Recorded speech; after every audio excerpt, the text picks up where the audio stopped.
Good morning, students. Now I start our today physics lecture. As new topic is that system of units. System of units क्या होता है? हम previous lecture के अंदर fundamental drives 2 type के units को पढ़कर आए हैं। यूनिट्स क्या होती है? यूनिट क्या होती है? एक स्मॉलेस्ट या मिडल बोल सकते हैं हम, ज़्यादा स्मॉल भी नहीं होना चाहिए। एक प्रॉपर साइज़ का एक ऐसा सिस्टम होता है जो कंप्लीट सिस्टम को रिप्रेजेंट करता है। ठीक है, ऐसा पार्ट होता है उस सिस्टम का जो कंप्लीट, उसके हेल्प से हम पूरे सिस्टम को डिस्क्राइब कर सकते हैं। मींस जो प्रॉपर्टी आपकी उस यूनिट एक्वायर करेगी वही प्रॉपर्टी आपका कंप्लीट सिस्टम करेगा।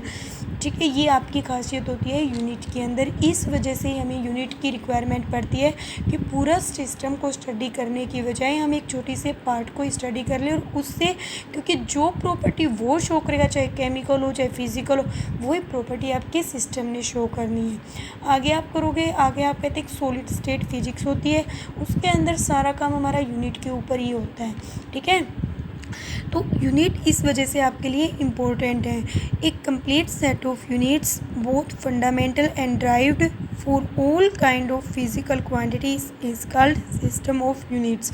सिस्टम ऑफ यूनिट क्या होता है? जिसके अंदर ड्राइव्ड फंडामेंटल जितनी भी होती हैं यूनिट्स, सारी की सारी उन यूनिट्स का एक कंप्लीट सेट बना लेते हैं हम। ठीक है, और ध्यान रखना, जैसे कोई सिस्टम है, उस सिस्टम की यूनिट ये नहीं है, चलो मैं आगे बताती हूँ आपको। फर्स्ट है CGS सिस्टम।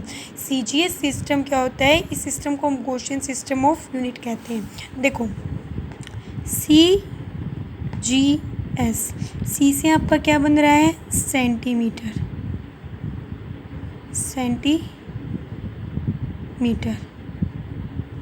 G से क्या बन रहा है? ग्राम। S से क्या बन रहा है? सेकंड। मतलब हमें ऐसा सिस्टम यूज करना है जिसके अंदर लेंथ तो हो सेंटीमीटर में, ग्राम मास हो ग्राम में, और टाइम हो आपका सेकंड के अंदर।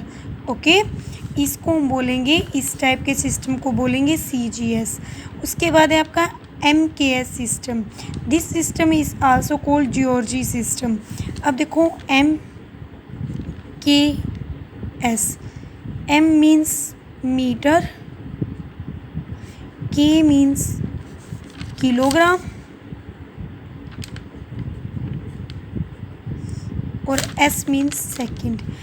मतलब एक ऐसा सिस्टम हमें यूज करना है जिसके अंदर आपका लेंथ तो क्या हो मीटर के अंदर, मास हो किलोग्राम में, और टाइम हो आपका सेकंड के अंदर। उसके बाद है आपका FPS system. FPS, F means foot, P means pound, और S मीन्स सेकंड। FPS एक ऐसा सेकंड होता है जिसमें आपकी जो लेंथ है वो फुट में होती है, जो मास है पाउंड में होता है, और टाइम किस में होता है? सेकंड में। उसके बाद है आपका SI सिस्टम। SI सिस्टम क्या ऐसा सिस्टम होता है? इसको हम बोलते हैं इंटरनेशनल सिस्टम ऑफ यूनिट्स। मतलब सबसे बेस्ट जो सिस्टम होता है वो होता है आपका SI। ठीक है, इसके अंदर देखो, इसके अंदर क्या होता है?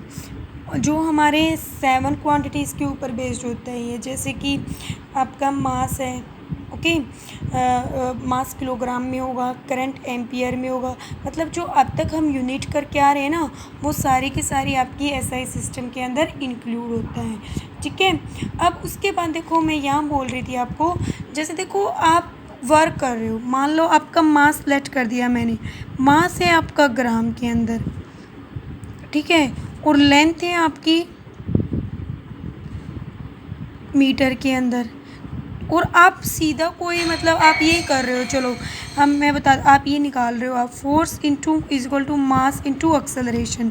ठीक है, अब देखो मास तो आपने ले रखा, लेंथ है यहाँ पे, तो आप वेलोसिटी भी निकाल लो। मान लो टाइम आपको सेकंड में गिवन है, तो यहाँ वेलोसिटी निकाल दोगे, वेलोसिटी का एक्सेलरेशन निकल जाएगा आपका। या आप मान लो मोमेंटम ही निकाल रहे हो, मास इनटू वेलोसिटी।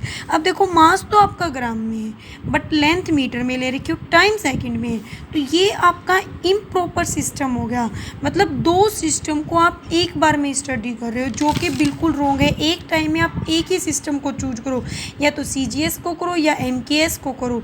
ये नहीं है भी आप कुछ पैरामीटर्स उसके ले रहे हो, कुछ उसके ले रहे हो, तब आपका जब हम न्यूमेरिकल सोल्व करते हैं ऑलमोस्ट जब हमारे आंसर गलत आते हैं, वो रीज़न ये होता है क्योंकि हम प्रॉपर से यूनिट को डिफाइन नहीं कर पाते। ठीक है, तो हमें मेन जो हमारा सबसे बेस्ट होता है ये है, यदि आपको आंसर मैच करने हैं या फिर आपको बेस्ट न्यूमेरिकल निकालने हैं, तो सबसे पहले अपनी सिस्टम को देखो भी आपका सिस्टम किसके साथ रीड कर रहा है।